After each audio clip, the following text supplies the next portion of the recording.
విక్రమ్ టీవీకి సబ్స్క్రైబ్ చేయండి. Subscribe to Vikram TV. Subscribe to Vikram TV. Subscribe to Vikram TV. Subscribe to Vikram TV. Please like, share and subscribe to Vikram TV. చాలా మంది ఇప్పట్లో ఆస్తులు parents తోని రాపించుకున్న తర్వాత old age homes కి పంపిస్తున్నారు మేడం.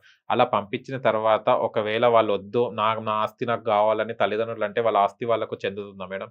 అంటే గిఫ్ట్ డీడ్ లో డిఫరెంట్ జడ్జిమెంట్స్ ఉన్నాయండి. గిఫ్ట్ డీడ్ రాస్తాము, తెలుగులో దానపట్ట అని అంటాము. ఇవన్నీ ఏంటంటే మనం చనిపోయిన తర్వాత మన పిల్లలు ఇబ్బందులు పడకూడదు, అప్పుడు కూడా కంజూస్ ఆలోచిస్తాం. కోర్టుకి వెళ్ళి లీగల్ హైర్ సర్టిఫికేట్ తెచ్చుకోకూడదు. ఎందుకు రాయాలి అసలు పిల్లలకి? ఫస్ట్ ఆఫ్ ఆల్ ఎందుకు ప్రాపర్టీ ఇవ్వాలి? మీరు కష్టపడి సంపాదించుకున్నారు. మీ ప్రాపర్టీ ఉంటే వాళ్ళు మీ చుట్టూనే తిరుగుతారు, చుట్టాలైనా పని వాళ్ళైనా లేకపోతే పిల్లలైనా కూడా. తెలుసుండి కూడా రాస్తారు. రాసిన తర్వాత ఏమవుతుంది? వాళ్ళు బయటకు గంటేస్తున్నారు, ఓల్డ్ ఏజ్ హోమ్లకి వెళ్తున్నారు. అదే దాచి దొంగోడ పాలు చేసినట్టు దాచి పిల్లల పాలు చేస్తున్నారు.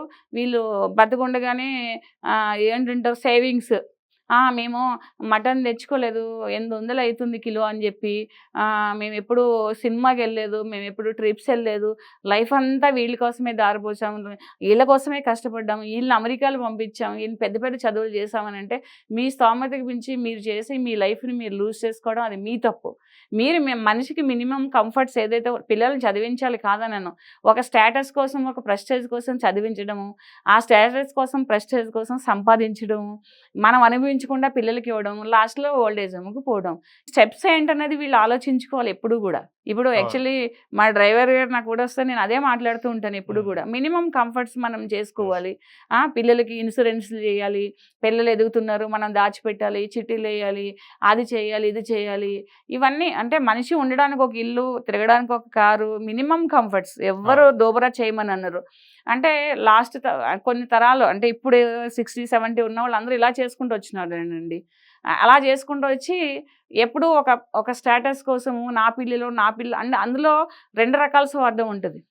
ఒకటేమో నా పిల్లలు బాగుండాలి అనే స్వార్థం, రెండేంటంటే సొసైటీలో మా పిల్లలు పక్క వాళ్ళకంటే మంచిగానే ఉండాలనే స్వార్థం. 2 కలిసి వాళ్ళు ఇలా చేసి తర్వాత చివరికి ఓల్డ్ ఏజ్ హోమ్కి పోతున్నారు. ఓల్డ్ ఏజ్ హోమ్కి కూడా ఎలా పోతున్నారు అంటే చిన్న రూముల్లో వాళ్ళకి ఏదో అట్లా పోతున్నారు. ఓల్డ్ ఏజ్ హోమ్లు కూడా 2 టైప్స్. పిల్లలు చూడకపోతే ఆస్తులు పెట్టుకుని మంచి ఓల్డ్ ఏజ్ హోమ్లో ఉండి మెడికేషన్, మంచి ఫుడ్, మంచి వాతావరణంలో ఉండేవాళ్ళు, దట్ ఈస్ బెటర్. ఎందుకంటే నేను కూడా అదే చెప్తాను అందరికీ.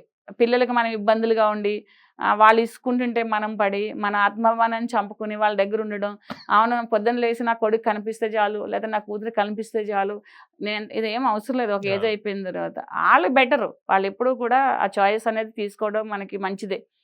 కానీ 2వ రకం వాళ్ళు ఉంటారు కదా, ఇది అంత పిసినాతనంగా చేసుకుని అంత రాసేసి అవి కోర్టులు తిరగాలి ఆ ఏజ్లో. ఇప్పుడు ఏంటంటే ఆడియో ఒకటి వచ్చింది. ఆడియో యాక్ట్లో ఏం చేసిందంటే కలెక్టర్లో కూడాను మనం పిల్లలు అలా రాయించేసుకుని చూడకపోతే కలెక్టర్ దానికి మీద ఆర్డర్స్ పాస్ చేసి ఆస్తి బ్యాక్ తీసుకుని ఆర్డీఓకి రిఫర్ చేసి ఆస్తి ఎవరిదనేది ఎంక్వైరీ చేసుకుని సో దట్ ఇలాంటివన్నీ చేయడానికి ఛాన్సెస్ ఉన్నాయి. ఎవరైనా అలాగే పిల్లలకు రాసేసి పిల్లలు ఇబ్బంది పెట్టి ఓల్డ్ ఏజ్ హోమ్కి గంటేసి వాళ్ళని చూడకపోతే కనుక వాళ్ళ ఆస్తి తిరిగి తీసుకోవడానికి సివిల్ కోర్ట్స్ కంటే కూడా ఆర్డీఓ కోర్టుకి వెళ్తే కనుక మీకు ఫాస్ట్గా రిలీఫ్ దొరుకుతుంది. ఓకే.